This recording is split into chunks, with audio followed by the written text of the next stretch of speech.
now I see nine units per square acre.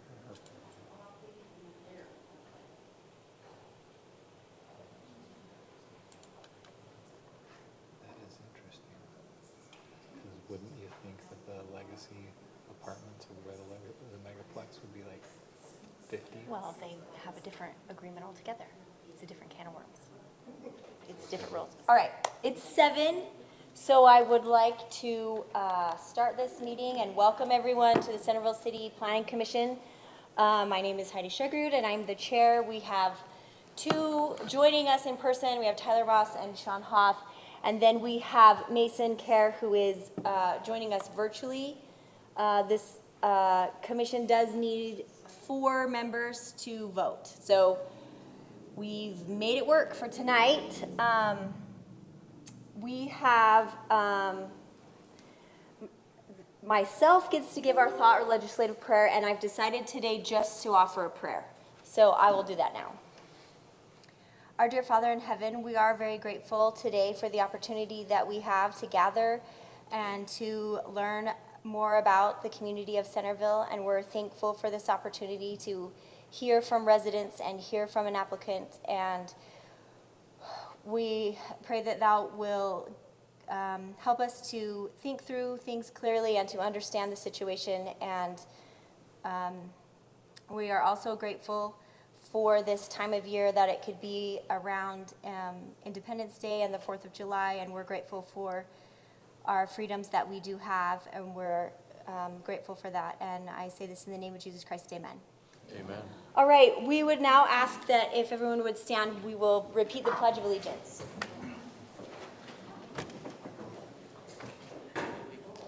I pledge allegiance to the flag of the United States of America and to the republic for which it stands, one nation, under God, indivisible, with liberty and justice for all. All right, thank you. So the first item on our published agenda is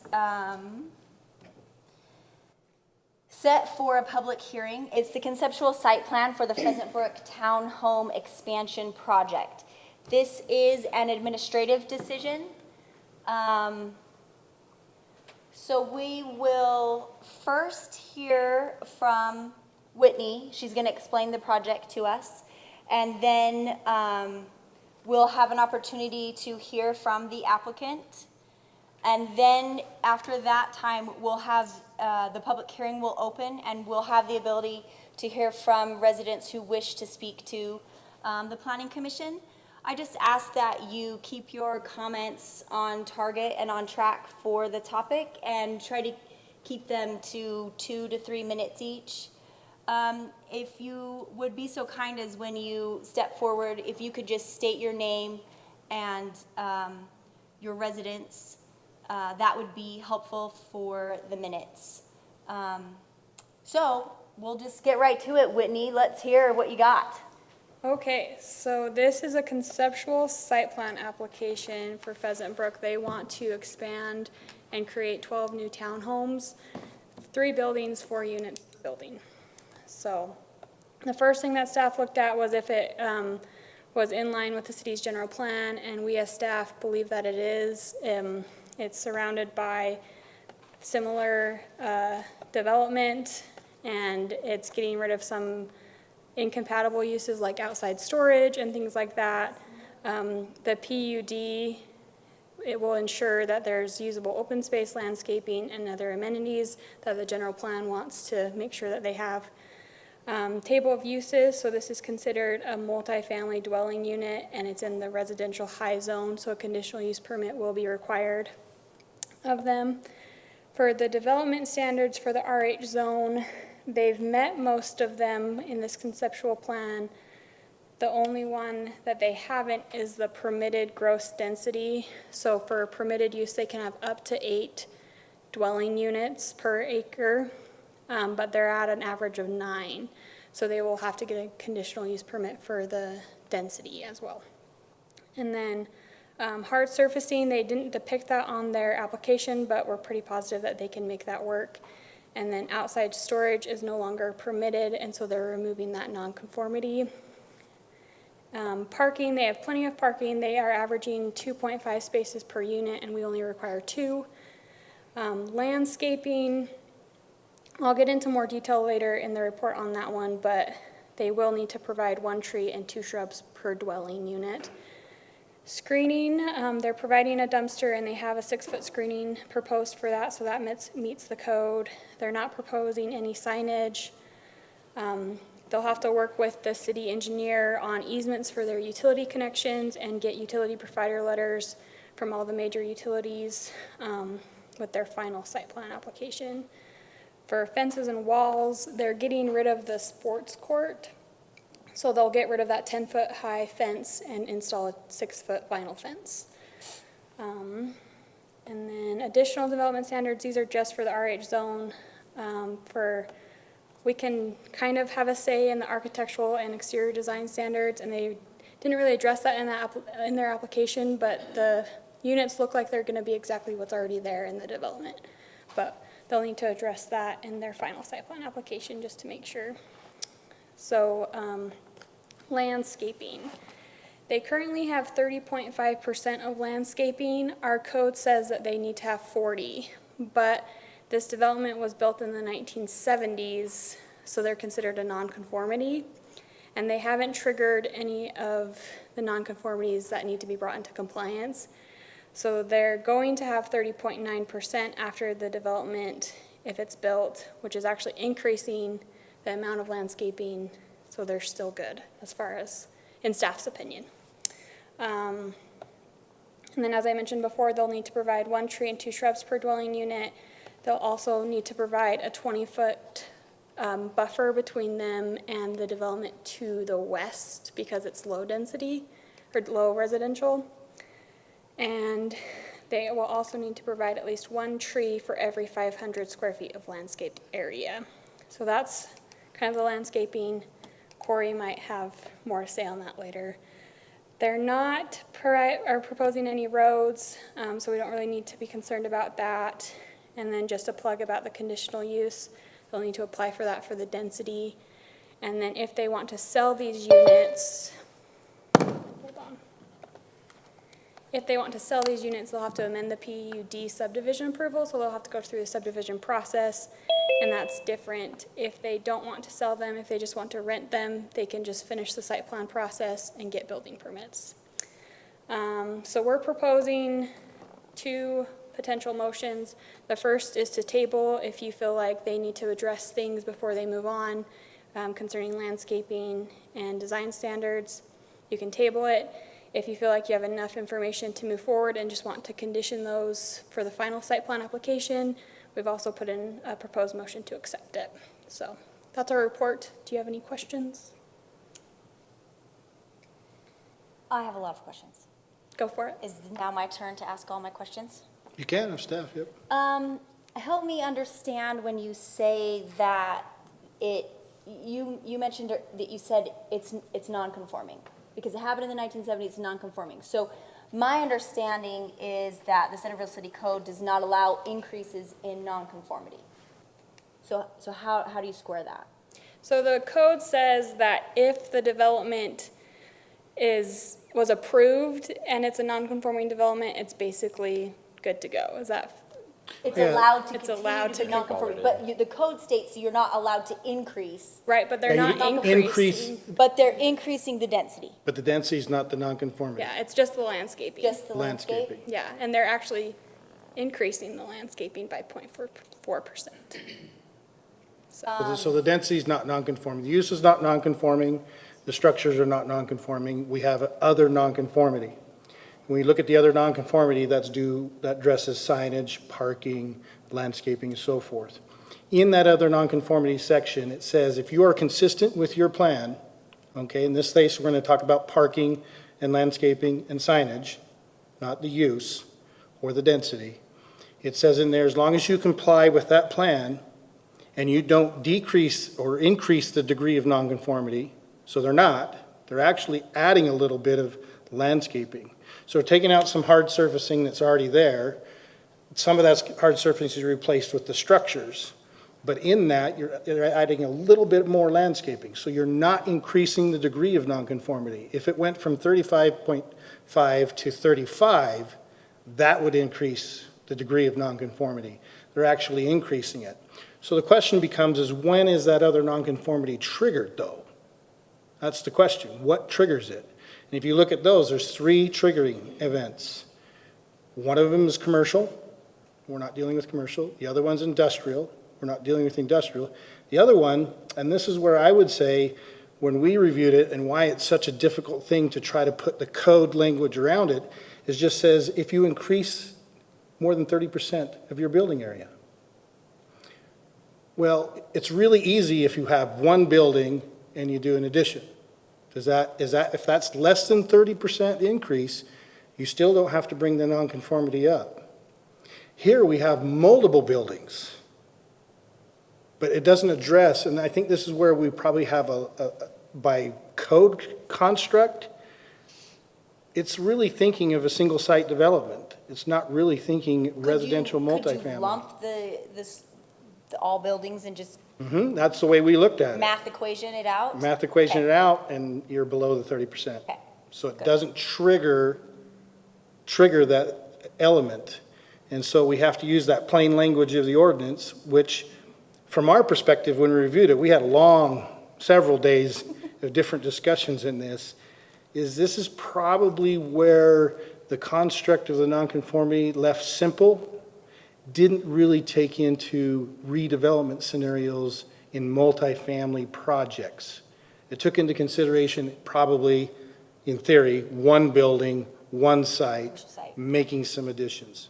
But either way, it didn't hit the trigger. So the other nonconformity doesn't have to be done.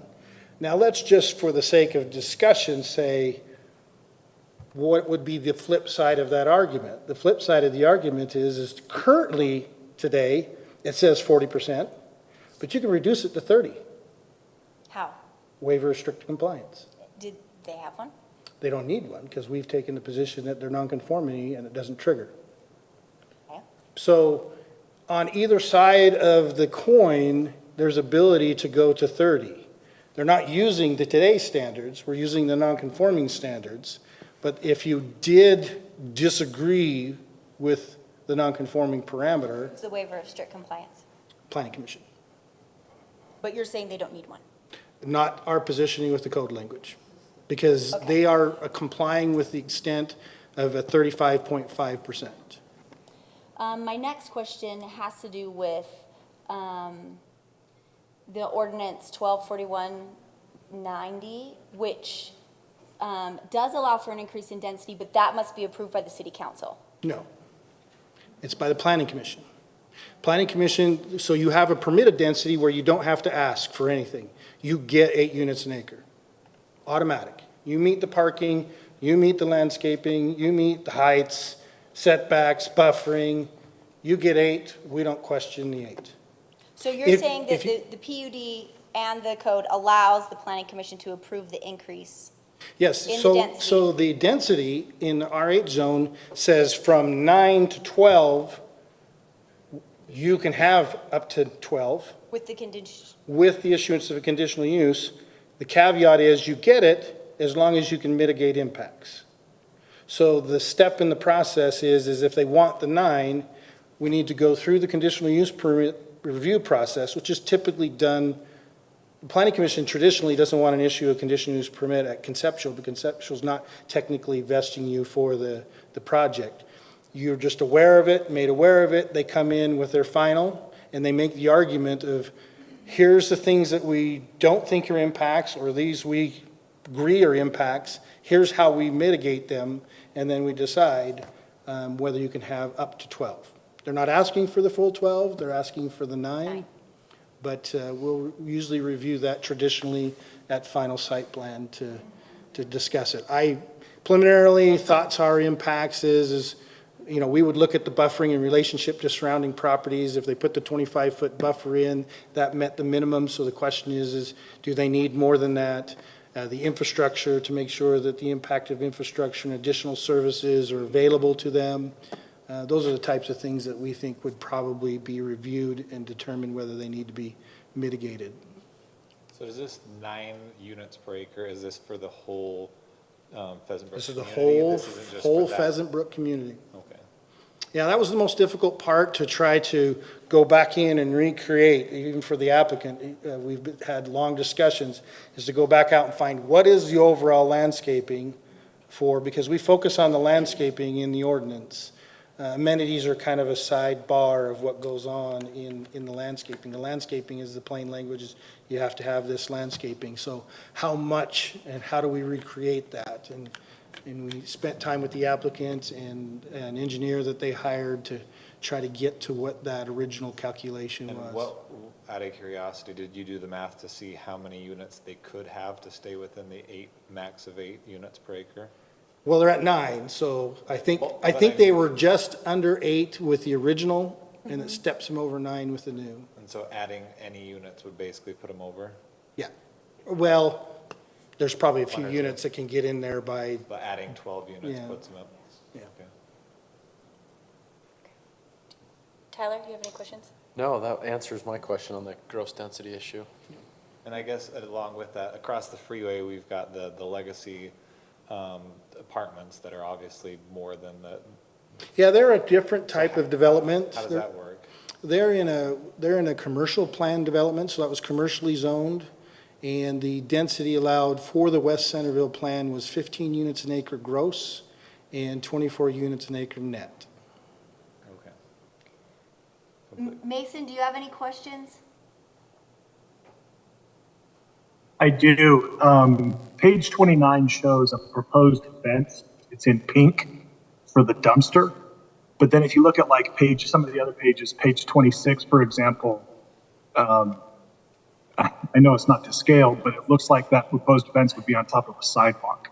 I'm just curious about what's going on there. Did you want what he was talking about up? Okay. Yeah. Yeah, I'll have to leave that I'm to gonna see if Whitney can pull that up so we can see what you're, Is that from the civil drawing set? So page 29 of the PDF packet, and then page 26 the PDF packet. Okay. Let me go to that. Page 29 is the proposed fence locations. And the one in pink for the dumpster is the one I'm confused about why it's there and how it's going to be located. It could just be not to scale.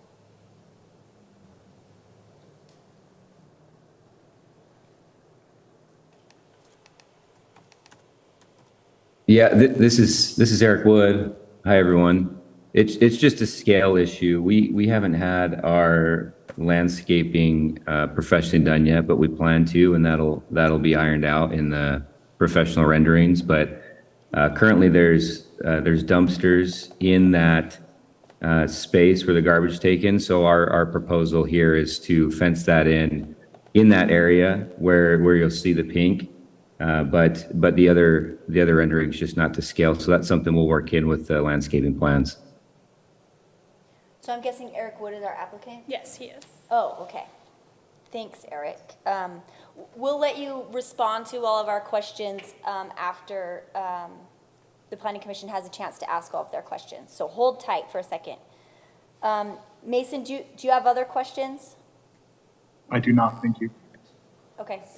Okay, well then, now I would officially like to turn the time over to Eric Wood, our applicant, and give you an opportunity, Eric Wood, to respond to any of the questions or comments you've heard from the Planning Commission and discuss an overview of the project, maybe walk us through it as you see it, and help us understand your goals and how you're going to achieve them. Yeah, sure, and thank you. And sorry for interrupting earlier. So nice to be here, and thanks everyone for attending. Sorry I can't be there in person. So I'll just give a quick overview. I think the questions so far have been addressed, and happy to address any others that come up specifically. But just a little background on the project. I'm familiar with Pheasant Brook. I have a family that lives there, and for the longest time, as we would drive in to visit, I always just, no one could help, anyone that's been there can't help but not notice the eyesore that the area currently creates. It's quite dilapidated, underutilized, and I love the Pheasant Brook community and felt as though the space could be better utilized. I also knew that Pheasant Brook could benefit from the funds through a joint venture. So it's been a long time in the making as we've worked with the HOA and some of the homeowners there to come up with the concept and proposal that we see here. But I think the idea is as it's shown is to better utilize the space that's there, which is to basically develop it.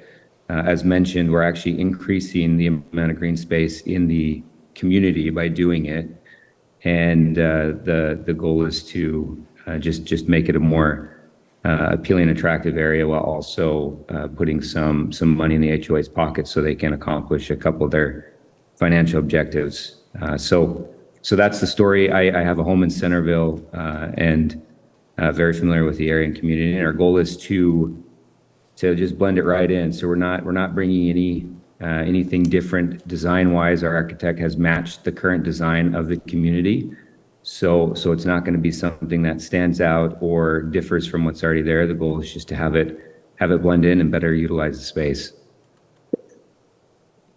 Great, thank you. I appreciate that. Commission, do you have any questions for Mr. Wood specifically?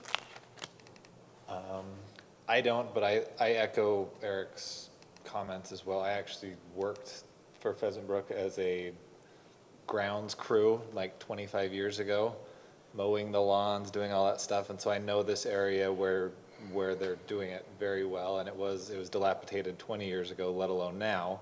And so I think I understand the idea of helping that area look a little bit better. The one concern I do have, and I think it may come up later, is on the west side. While I was working there was some issues with water runoff going into the backyard of the development to the west.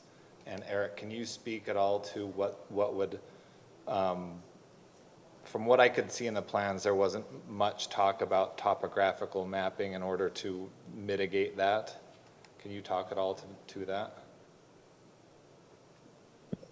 Yeah, and I might ask Tony too. So Tony's our partner and builder. If Tony's there and comfortable, we've looked a lot at stormwater runoff and how to manage, and there's some talks there, but we've done all the survey work and basically mapped out a solution that we think will adequately address it. So Tony, do you have any light to share?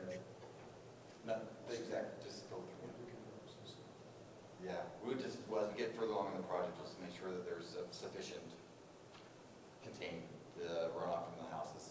Okay, and I figured that was going to be the case. I just didn't see any initially, and I had this like bad memory of 20 years ago of the back neighbor getting all mad at us. I'm like, oh no, what's going on? Oh, it's because it wasn't properly draining. And they all come up in the civil drawings coming up. Thank you, Eric.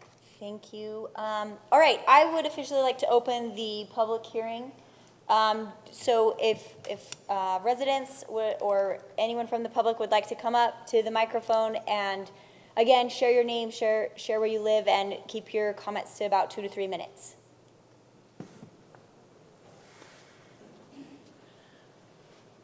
My name is Jan Hagen.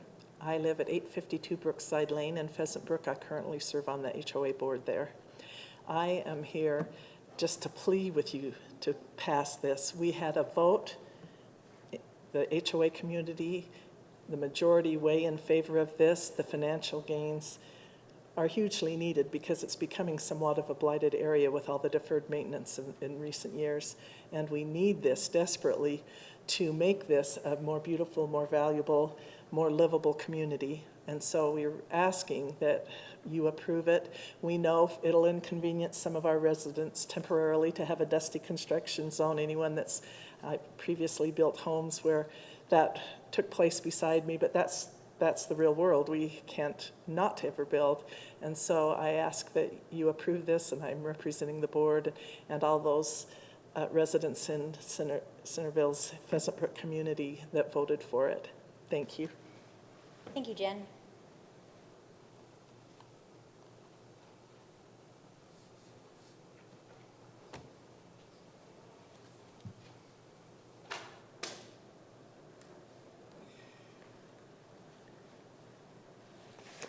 My name is Chris Baxter. I live at 843 Pheasant Brook Circle.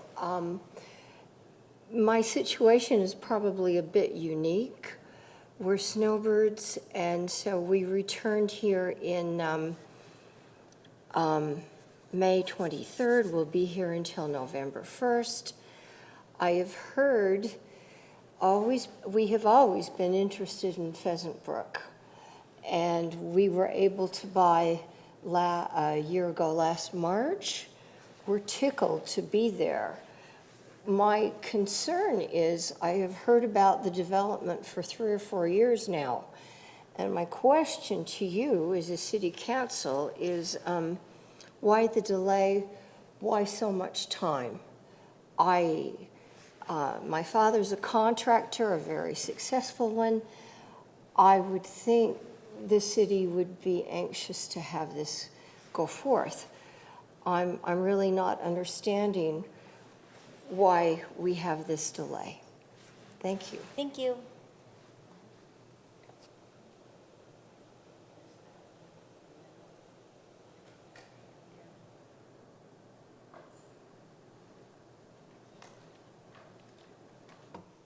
Hi, my name is Heidi Larson, and I oppose the planning. We have lots of problems in Pheasant Brook that haven't been dealt with. We've got dead trees, we've got a mess, our garbage is a nightmare, our cleanup is disaster. I don't understand, where is the garbage going to go? I'd like to know that.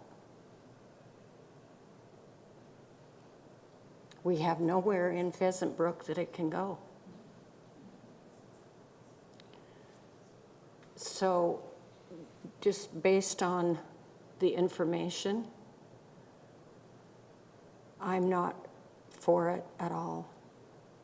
So I don't know how else to bring it up. The landscape right now is disaster, worse than the year before. And they've killed our lawns completely. So I don't know where to go with it, but I'm opposed to it completely. And I do want to know where the garbage is going to go. So. Thank you.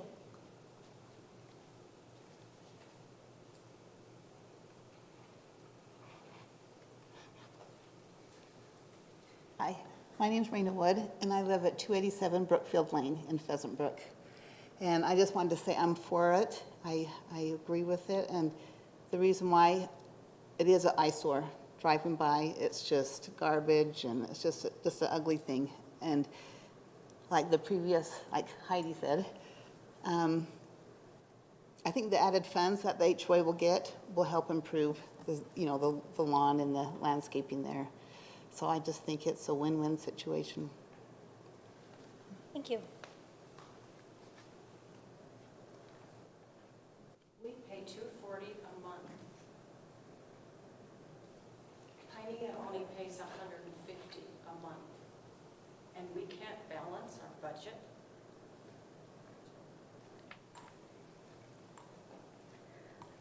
Hi, my name is Shirlene Gull. I live at 183 Pheasant Brook Drive. I was for the first one that was showing the 2 buildings. And with the landscape, it seemed great. They said that they weren't going to take any parking spots away. They were still going to have an area for our trash. But putting 3 buildings in that area there is going to me, take all of the landscape. It's going to take where we had our trailers and the trash and the tennis courts. And to me, it looks like it's going to go right up to possibly where they have the parking for our guests right now. I'm not sure that it is still there. And we don't have enough parking space as it is, with all of the tenants having 2 or 3 cars. Some of the people are putting other cars that shouldn't be. That's Pheasant Brook's problem. But I really am against the 3 buildings. I think that they just want more money and to give us less money than they promised us in the first place now that things have changed. And I'm really worried about, after all the construction, what it's going to do to the roads that we have to take care of. They said that they were going to take care of them, but, you know, I'm just afraid that Pheasant Brook is going to get the short stick of it again. That has been a beautiful place.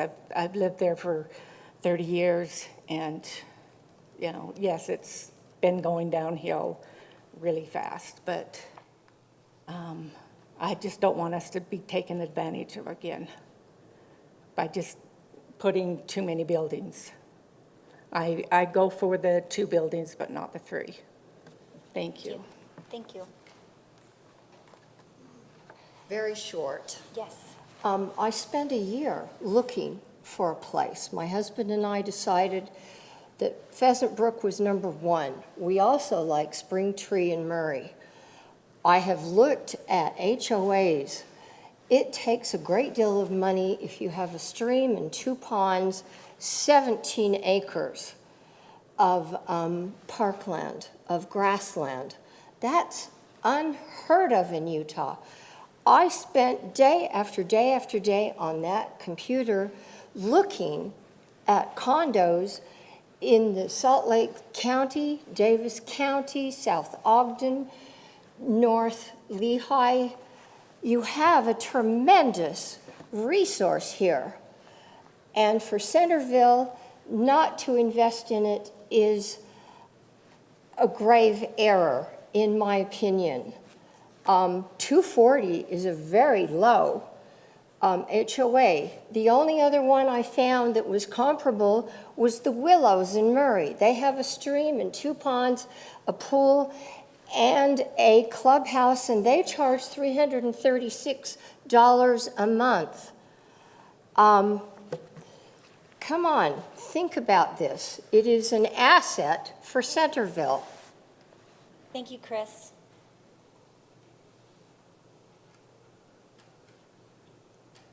My name is Lisa Sinks, and I live at 180 Pebblewood Lane. I work 2 jobs. Sorry.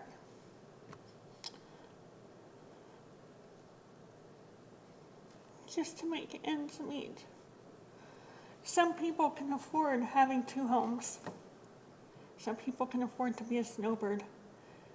The HOA fees, they might be low for some people, but they take a toll. I want to address the parking. When I moved in, I was told we each got 2 parking spots, the garage, and then an extra spot. We complied with that. There's a lot of homes that do not comply with that. I can understand there be different reasons why. What concerns me is the safety of the 4 homes in each building. I don't know if these will be 3 homes or 4 in each unit, I don't recall. But they pack these garages full of items because there is no storage anywhere. My concern is if we were to have a fire, I don't think we've ever had one in the Pheasant Brook. What kind of toll is that going to be for fire, engines and whatnot being able to come in? With the limited parking that we have, people are not using their garages, so they're parking elsewhere. Additional homes, it's just the parking is going to be a major problem, and I think a major safety problem. Thank you. Thank you, Lisa.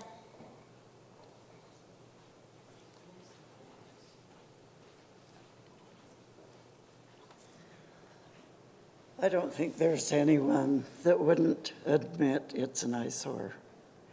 We would like to see it cleaned out. Is it taking the parking strip in front? I'm not very well informed of the plan. I've been on 5 boards with the HOA, and I've been invested. When I got off the last board, it was looking really great. I know the president and I spent many hours outside doing a lot of the work ourselves. So I've made an investment, and I would like to see our property value kept. That's a real concern for me. Do you know if it's taking the parking strip in front of the tennis courts? We can address that in a minute, I think, but would you please let us know your name? Irene Shears. Irene Shears, thank you. Yes, I live on Pheasant Brook Drive. I have a patio house, and I think one of the concerns for some of the homeowners is as to where the garbage goes, is because when you have a patio house, that's like another room to the house. It's big, and the roof covers most of it. And so you spend time out there just like you would another room in the house. So personally, I wouldn't want the garbage outside of my door or my patio. So I think there's maybe an alternate plan that we could come up with for the garbage so the smell doesn't travel so bad or something. I don't know what's out there. I'm not an architect, and I'm not in construction. So I admit my knowledge is limited that way. I know somewhat of what it takes financially. I've worked in finances all of my life. So I'm no dumbbell when it comes to finances. But I would love to see things cleaned up. I don't know a lot of detail about the construction, and I think had we been informed better, more meetings, and the HOA would be more open, that they would get more cooperation. I think being honest and upfront is the best policy, and that's about all I have to say. Thanks. Thank you, Irene.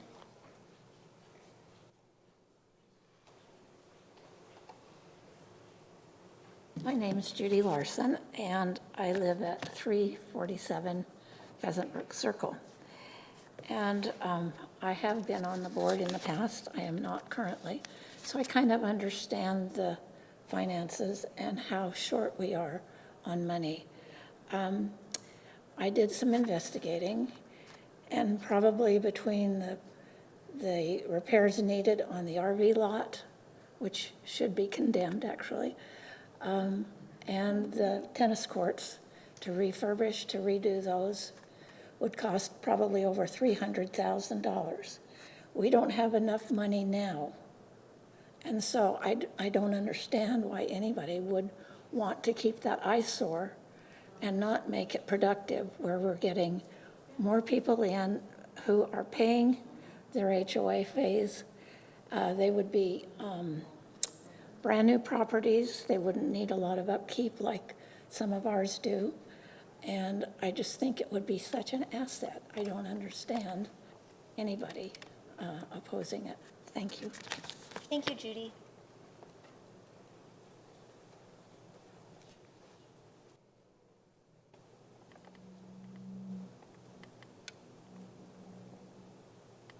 I'm not seeing anyone else come forward, so this is your last call if you wish to speak. All right, I'll go ahead and close the public comment period. Now will be the opportunity where we can address some of their concerns, right? Some of their questions. Through the applicant, right? Yes, who can answer the questions that I think both the applicant and Corey or Whitney can answer. Your option is to query staff for the applicant, and then yeah. our position on staff is that whatever order you do that in or questions, at least give the applicant the last word. Okay, so the notes that I took, the questions that I have, the first one came from Chris Baxter, and she wanted to know why the delay in taking so much time to approve this. I will just say, there is a process that has to go forward, and I think the process, as I understand it, is Pheasant Brook is exploring if this is a possibility. Before they invest a lot of time and money and effort into coming up with actual civil drawings and construction drawings, they're exploring if this is actually a possibility before they invest money into hard plans. Is that correct, Corey? Well, I think you're right. I think I heard kind of a little more depth question, vertical, if you will, to that question is about 4 years. For the city, it's been a few months because we initially, a few months back, got the application in. And then there were some questions from a staff level in completing the application and getting some of the data that was expected. So from the city's perspective, months, a few months with the city, but this is our first knowledge of it. So if there's been discussion longer than, let's say, 4 or 5 months, going on to the years, that's been a discussion in the private internally with Pheasant Brook. Yes. Not the city. The next concern and question I heard was regarding the garbage. And so maybe I need a little bit better understanding about how this impacts the garbage dumpster. Yeah, I would let the applicant address how they do refuse for the Yes. project, and Okay. then we can. Eric, can you inform us a little bit maybe about how garbage is picked up now in Pheasant Brook and how and if this will change with this proposed development? Yeah, sure. Happy to. I'll just point out that, well, let me just describe the current situation. So those who are in Pheasant Brook, the homeowners place garbage in a small cupboard, and then it's picked up a few times a week by a private organization who throws the garbage bags into the back of a truck, and then they drive it to that gravel area where a large dumpster sits, and they'll throw it in the dumpster, and then that dumpster accommodates trash for, I think, the entire community. I don't think there's any other dumpsters on site. And then because it's 144 homes putting trash there, that dumpster, I believe, gets picked up multiple times a week. I don't know the exact schedule. So there's a broader garbage issue at Pheasant Brook that I believe the HOA is aware of, and there's some discussions of a different solution that could happen there, and this is maybe a step in that direction, but it's a more ideal situation would be to strategically place dumpsters at a few other areas around the property, and then have them take the trash there. But that's certainly not the issue. My goal is to make sure that the dumpster that's there, accommodating the trash, is accommodated for. That's been my primary objective. And the way we've done that is a fenced dumpster enclosure that will be done and easily accessible for the truck that picks it up, because it does come multiple times a week. Also easily accessible for the truck, that the private contractor that picks up the trash and dumps it. So that's my primary objective for now. I think the broader trash issue is something the HOA should potentially address. And if this is a step in that direction, we can make some modification to do it, we certainly can. But for now, the primary objective has been to make sure we preserve the current dumpster so that current operations can continue. Eric, this is city staff, just for clarity for the public that's here. Are you adding a dumpster, or are you just screening an existing one? Yeah, just the existing one. So we're not adding a dumpster. We're just relocating it, and then we're screening it in with an enclosure. Okay, so that's something the HOA would need to address for further refuse collection.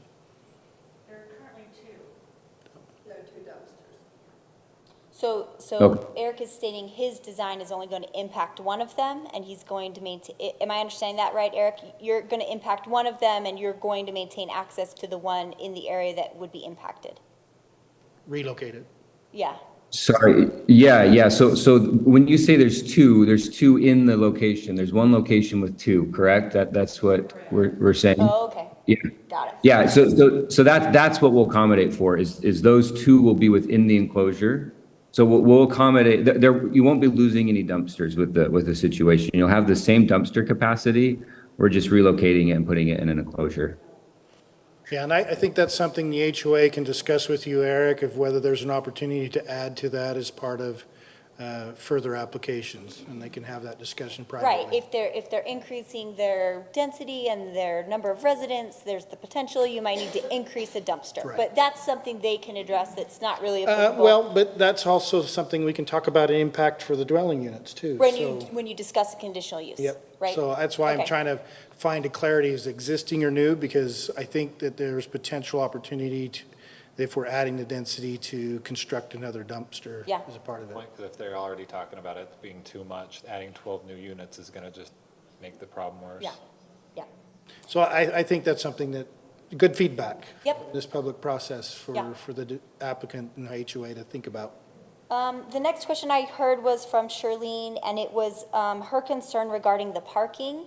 So I see when I look at the aerial, there is parking just to the east of the existing tennis courts. Oh, right, so we can see it here. And so, just help me understand, Eric, would your proposal impact that parking? No, those, I believe there's nine spaces there. Those remain. And we don't add any additional guest parking, but we do maintain the 2 spaces for each home because these will be 2-car garages, but we're not taking away any guest parking. So there will be a total of 80 guest spaces. And we'll make sure to maintain that. Those guest spaces on the east side there won't go anywhere. Would this be part of, like, a similar discussion, Corey, where if you're increasing your residents, you may need to look at your parking and make sure that it's adequate for the population that is using this area? By our ordinance, they maintain the 2.5 for everything, so, So by ordinance, they would have sufficient for the increased unit? yes. Okay. They're adding their own parking, and there's sufficient visitor parking, according to our ordinance. Yep, as far as we have governance over Yeah, it. as far as what people are doing with their garages Yes. and inhibiting that and hampering that, that's something the HOA needs to probably further address. Is that 2.5 because of the 0.5 guest Yeah. spaces per unit? Right. Okay, so it does, I see it goes from 0.56 to 0.51, so down small amount, but they maintain. They maintain the They minimum. maintain the ordinance that Centerville City requires. Correct. Right, which is all we can say about. I wondered about, Lisa Sinks brought up a concern about fire access. I would imagine that would be something the fire marshal has yes, to review and look at everything. Our fire crews from South Metro Fire met with the Development Review Committee. They need to submit this plan to the fire district for final review of it, Okay. but they're not changing their circulation lanes. Okay. So a lot of the issue will be just make sure the placement of hydrants, and if a needed hydrant would be there, they would construct that, but they. And that gets called out and organized and figured out during the. Final site The plan. final site plan, when you have civil drawings and that gets worked out. Correct. That's absolutely something that. Yeah, we'll and be South concerned Davis about. Metro Fire, they'll submit that plan to them to verify. Okay.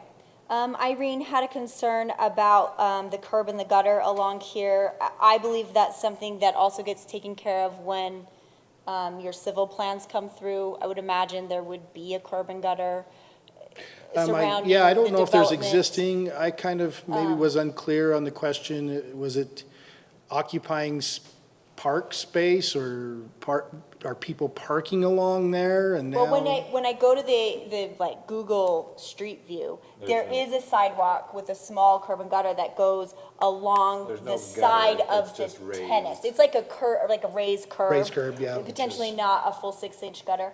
And then that kind of does end at the tennis courts. And then moving further west, it looks like it's just, Yeah, kind of we would expect their final plan would address a pathway along there. right, right. And access and a curb and gutter with, when your civil engineer looks at those things and how they're flowing water, those Yep, curb and gutter they'll look are at that taken to into make sure the consideration. drainage works. Let's see. I think some of the other concerns that were addressed by the residents are things that the planning commission doesn't really have governance over and would be things that the HOA would need to address. And it sounds like you have, you know, a great HOA board and you meet regularly, and so hopefully you all can work together to resolve Yeah, those I think, concerns. I think the issues of cost of charges for, you know, the care, that's something to discuss directly with the HOA and participate in those meetings. You know, I think the use of the garages is another aspect to be looked at with them. The issue of whether it's 2 buildings or 3 buildings, I think was mentioned. Yes. The city doesn't look at it from a perspective of what's preferred by the residents. The city looks at it by what our ordinances allow or don't allow. And so the position of staff right now is that the 3 buildings, or the 4 buildings, 3 buildings, 4 units apiece, because we're at 12, potentially meet our ordinances, but I wouldn't say that the HOA and residents couldn't have further discussion and to see if there is any mediation on their part, whether they do 2 or 3. Absolutely. But I think the expectation of the city is just simply looking at what do we allow, what don't we allow, and not necessarily what may be preferred or not preferred, if that makes sense. Yep. Planning Commission, after hearing all of that, do you have any further questions? Mason, do you have any further questions? I do not, thank you. All right, this is the time for the Planning Commission to sort of discuss. Let Mr. Wood have the last word. Mr. Wood, you get to have your last word. Would you have any final items to bring to our attention? No, thank you. Okay, now the Planning Commission has this opportunity to discuss and then debate this item and work towards a motion of one or the other. So I had a lot of concerns. Corey seemed to have addressed them all. I asked them at the beginning. I think the residents have brought up some helpful information and concerns, but I think as Corey mentioned and we discussed, I think those kind of get resolved further down the road. What do you gentlemen think? That's kind of my feeling. I mean, everything that we've brought up sounds like it'll just be continually solved as we walk further down the road in the process of getting the site plan organized. Yeah, I agree. And then it's, you know, it's nice to know of some of the concerns out there. I think that they can have those conversations amongst themselves and, you know, with the developer builder, obviously, and whatever financial arrangements are met there. And, you know, HOA fees, whether they, you know, are increased or decreased, I think that's not a city planning issue per se. But from the, you know, from a staff perspective, everything seems to meet the code, so.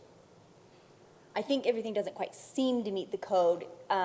They have some things where they're deficient, you know, and Whitney has pointed those out in the staff report. You know, they need to work through their landscaping of their 1 tree and 2 shrubs per dwelling unit. They need to work through their buffer zone to the west of the property where it abuts the residential low.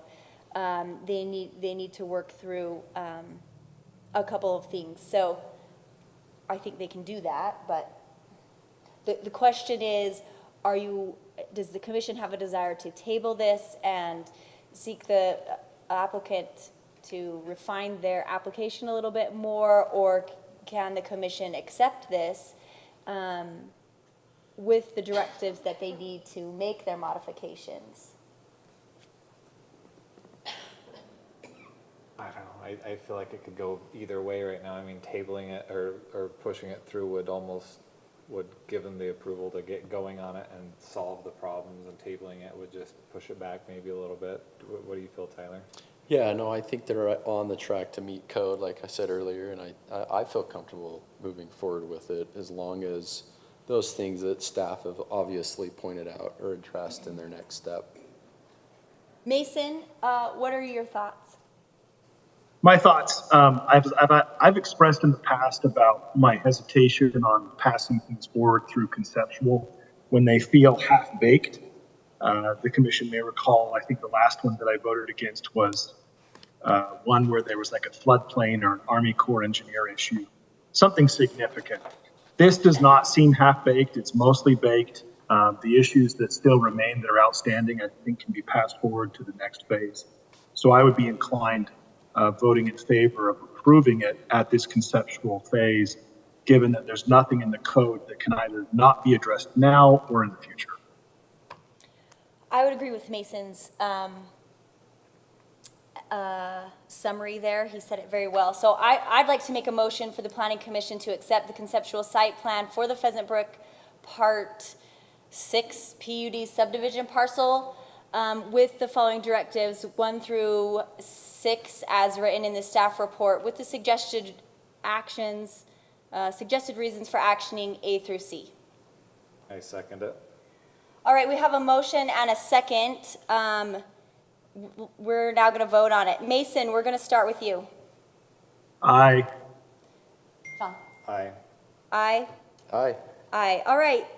It looks as though we have all voted for that to pass. So the applicant will now need to work with Corey and with Whitney with staff to refine that application just a little bit, make sure everything is as it's been requested in this staff report, and then we'll get to see you all again at the next step. So it'll be great. Chair Shagru, can I address Mr. Yes. Wood? Yes. Mr. Wood, we will send a follow-up letter of this action to you so that you have it in writing, and then you can begin preparing your final site plan. And just note that if you want to start proceeding on the steps towards subdivision, we can have that discussion. That sounds good, Corey. And thank you so much, everyone. Thank you. All right. The next item on our agenda is the Community Development Director's Report. We appreciate you all coming out. I just want you to know this has been the best attended Planning Commission meeting since the Hive. So thank you. Thank you for coming. Hopefully you can all go have a street barbecue cookout right now and have a cookie together. Good job. Good job, community. I do appreciate it. All right, Corey.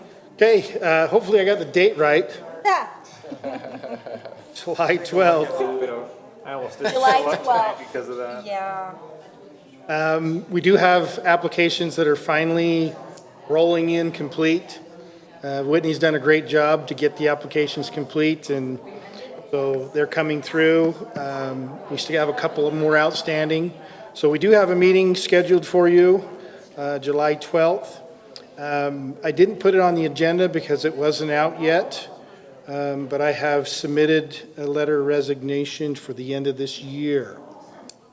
So I typically it's about 3 months for a department head. I gave about 6, simply because we have this general plan process that the council wants to move on that's been discussed. Whether the current draft request for proposal is what the city's expecting, I'm not sure yet. I submitted that to the city manager and waiting for some feedback if this is the approach, because it involves spending the budget of the new budget year, which was just recently adopted by the city council. So we'll see with some of that feedback. If that's the direction we choose to go, I anticipate we would bring that RFP proposal. It would be great to have a work session with the city council, but at least independently to both bodies, so you could see the approach that's been taken. And then we would create a selection committee, not the committee that would steer the general plan yet. That would take place as the process begins early next year, but a selection committee to do the interviews. And So fun to be on a selection committee. Remember last meeting, Corey asked for volunteers? You guys were all thinking about We were all. volunteering. they're thinking, because and they're still thinking they're really still hard thinking. right now. I just, did 2 RFP selections this week. They're so fun. Yeah, they're interesting Yeah, they're interesting. and can be fun if you. They can be fun. I think they're fun. I mean, if you just follow a math equation and you give them a grade, it's like you win or lose, pal. Yep. You're in or out. Pay attention to the instructions. That's Yeah. all it's about. And how well did you? So many people don't read the instructions. Yeah. Anyway. And ours is going to be, I wouldn't call it unique, but I think for a general plan, it's usually cast the net out there and see who can do something with the general plan. This one's not casting the net out quite as broad. This has some strategic value to it. And the question that I have for city as a whole, is this the way you want to approach the general plan? Because this is the way I currently think it should be approached. But what Corey thinks as a planner isn't always But common Corey's sense. leaving, That's, so, so who cares? so, But he's got a lot of wisdom that he can Anyway. impart to us before that. So, Yeah. but that's our report to you, and we're sticking to it. can you remind me what the small subdivision Williamsburg Place is? I don't recall that one. Sure, at Williamsburg Place, there's a lot 9 on the east end. You know where the Dual Creek Vault is for the water you see on Main Street, that great big irrigation vault? Do, I Are you don't. talking about like On Main east of Street? Fourth East? No. Is you're that talking- Main oh, you're Main talking- Street on the west side. On Main Street, I don't. Is it right on Porter Lane? No, it's carried back a little further. Whitney's gonna show us. He's going to show you. In the Williamsburg Place, Lot 9 stretched from the local road all the way up to Main Street, to that vault area. It was the one large lot, and when they originally platted it, I think when I first came here, the owners of the property wanted to keep it and still kind of do a little bit of farming there, cut down the hay, is kind of what their dream was. Yep. So they'd like to split that in, Oh, not in that's by half. Centerville Junior High? that one, yeah, I know where that's Oh, this is by Mason. So they want to divide that, not in half, but divide it up so that you have a lot facing Main Street and a lot facing the road. So Oh, on so our, they want to subdivide and have 2 additional lots here. well, it'd be one additional, but it would take one lot into 2, 503 would still face 75 West, but then Yep. there would be additional one facing facing Main Street. And under our subdivision ordinance, it's a small subdivision waiver because it's 2 lots or less, and it only goes to the planning commission. So this is a one step for them. It's a big one step. So is this, like the lot owner of 503 doing Yes. this? Because this isn't an HOA area. No. Like, okay, so this is just the lot owner of 503 wishing. Okay. Cool. And then, And then you have vehicle sales out onto the west side, Top Gear Motors. yeah, and Chase Creek, that's the one that's Chase near Creek's the one you Stewart. tabled We on tabled, Chase. They had the cul-de-sac actually goes and- through it yep. and. Is that the one Mason was referring to? or- Yes. Oh, yes. Okay. Yep. Yes. And then you have 2 conceptual site plans. That's the Dave Auto, Complete Auto, bought Les Schwab. They're separate lots, but they're going to be reviewed at the same time. So 'cause they're I connected. don't see the Jensen subdivision on here, they're not ready yet? No, I had a long talk with their attorney, because there are a lot of, number of issues with that project. And he called me up and said, Corey, I need a straight shot on where you think you're at with the ordinance. And so you always have to dance delicately because you can't do the project for them and make decisions for them. But I told him where I think the red flags are. And so we'll see what they come back with. So they halted the way Okay. they were doing it with the potential to either continue on with the way they're doing it for his client or do some fairly modest to significant changes. Okay. So that's why it was noticed and then Yep. fell off the map. My radar blew up. Everybody was a little concerned. And that's over the official world. word. Blew up. Yeah, just fizzled away. The application just fizzled. Okay. I saw Lisa smile. Cool. All right. Normally it's after your bones, you know? I just wanted to make nobody's here that cares, but I will not be here for July 12th. We care. Oh, I lied to you. I will be here. Oh, okay. I'm The getting next all one. mixed up. I don't know. 26th. Let's just look at the Yep, the 26th. calendar. Nope, I'll be here. Sorry, everybody. I'm still gonna be here. Phew. All right. Tried False really hard. alarm. I tried to get out of it, and it's just not happening. It's Okay. really nice when you watch somebody try really hard and then deflate themselves. It's cool. Let's approve the minutes. Has everybody had a chance to review them? So I wasn't here last meeting, so can I still vote on this? Sure. Just by going through and reading them? Okay. They are riveting, so you should. Oh, I I know. mean, I've been on planning commissions before and other bodies that like to make modifications to the minutes. I literally just don't care. Terrible opinion, I know. I think they're great. Note that It's- on the record. It's on the record. Minutes yeah. are very important, They and we use are- them often. We I go back know. and research the history. I So- know. But luckily Katie does. She does a great job. Yeah, they're very good. So go to page 1, no modifications. Page 2. No.